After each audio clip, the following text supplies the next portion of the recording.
Well, you directed a Spider-Man film. How does that feel?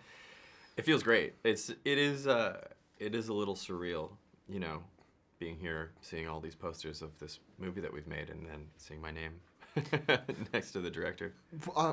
Were you a fan of the franchise before the film, or kind of did you have to accustom yourself to it a little bit? Oh no, I was definitely a fan. I mean, I went to film school in New York, and when I was a sophomore, they were filming the very first Sam Raimi Spider-Man movie, like outside of the window of my dorm.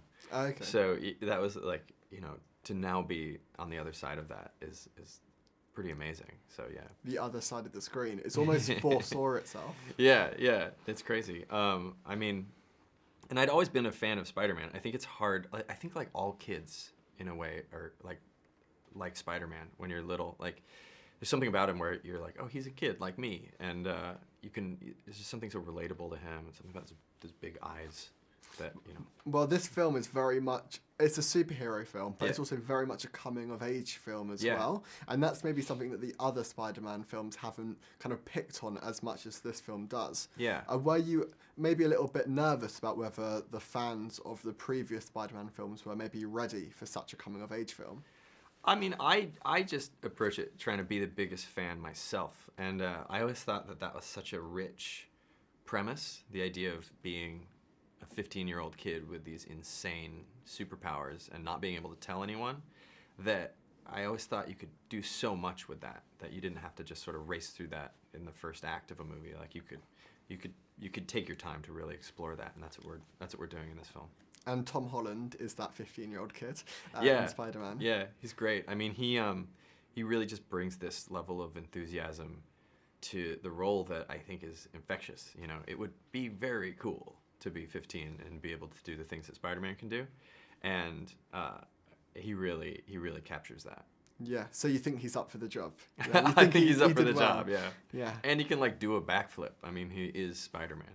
Yeah. Well, we first saw Tom Holland last year Yeah. in Captain America, and that was so positively received, his appearance in the Yeah. film as well. Did that make you, how did that make you feel when kind of people had seen the first glimpse of your Spider-Man? Yeah, well, I was there when they were shooting that, and just sort of peering out from behind the camera and seeing that scene come to life, I just thought, oh yeah, this is gonna work.